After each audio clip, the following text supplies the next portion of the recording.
I realized after I had sculpted this model that we had, wow, I guess I can do this. And it looked like him, and he wanted it for his family, and I thought, wow, okay, well, who knew? So kind of went from there, and I got my first commission from UH, and I got to do the bust of Stan Sheriff for the Stan Sheriff Arena. All the stuff that I do here is I get a model, I measure the model, I pose the model, I photograph the heck out of the model in every way, shape, and form, hire the model again to come back and get the things I didn't get, or specifically get feet or toenails or whatever I have to get, and then just sculpt it, just do this in this small form and get all those measurements right. Then you send the maquette to a foundry that can handle it. They will sculpt it to 80% done, and I'll go for 2 weeks. And I'll just absolutely have 14-hour days, and I lose all sense of time. I just love it. I'm exhausted. And then I leave, and magically the little fairies at the foundry go in and mold it for me. They have it cast, and then they weld it, and then they go back and finish it, and then I'll go back to Utah to do quality check. And then they'll patina it while I'm there, and then crate it and ship it. I did a memorial for the 25th Infantry Division, and it started out as a simple soldier's cross. That's the boots, helmet, and rifle, a field memorial for the soldiers. And then it ended up that we wanted one from each era that the 25th Infantry Division was involved in conflict. So it's the Global War on Terror is the first one with the soldier's cross, and those two are both in kind of a leather brown. They're modern day. And then comes the Vietnam War and the Korean War and World War II, and they're all gray because they're from the past, and they're coming forward to the mourning soldier, the soldier that's reflecting on his friend that's passed at that field memorial, saying, I'm there too. And you know, it's the title of the piece is United by Sacrifice, so it's really intense. You know, I really had no idea, but I've learned a lot, and there was a lot of research, which I found I really liked, down to what weave of the fabric was happening at that time when they were issued their stuff. For the World War II soldier, I asked if I could use a cast that I had of my grandpa's face.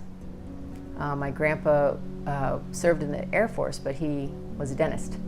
And he and his brother went through dental school roughly the same time, so they were trying out this new mold making material, and so they did each other's faces, and so I have my grandpa's cast from when he was 20. So it was perfect, because all soldiers are 20-ish, right? You know, in the infantry anyway, so that was neat to be able to sculpt him. So I liked that part, but I liked all of it. It was really intense. One's very realistic, and I pride myself in that, and I research it, and I get it right, and I've got a person I've got to do, and I've got to make it look like that person. And you know, that's the challenge, and that's the fun, is that research and that accuracy in the features or in the clothing or whatever it happens to be. You know, I'm not going to make a turtle that has the wrong number of squares on its back, not going to do it. So you know, that kind of stuff is really fun, but this stuff is rolling around in my head all the time, because this is everyday life kind of stuff. So I'd have an idea, or I'd find an object that I thought, wow, this really reminds me of this, or this is from this time frame, or whatever it happened to be. And it would either build from the object towards the concept object towards the end, and then I'd find things to add to it, or I found something and I'd have to make it work because I liked it so much, because it was such an odd thing. It really is just kind of what I'm thinking about, and lyrics to songs often will inspire me, just like one line of something, or the feeling of a song. Or I read a lot, and so some authors have these absolute gems, sentences in their body of the work, and so I'll just think, that's a title. That's a title.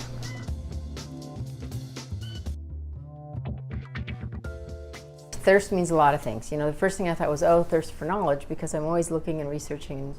But the issue for me became the ocean when there was the spill off the Gulf of Mexico with the water, with the oil rig burning forever, pumping gallons and gallons and gallons. And then they're saying, oh, well, we don't see it though, just a little bit on the shoreline. And I'm thinking, okay, what about that layer that's floating there? How many things is that killing? And how's that not letting those guys get up? And, that's not dealt with.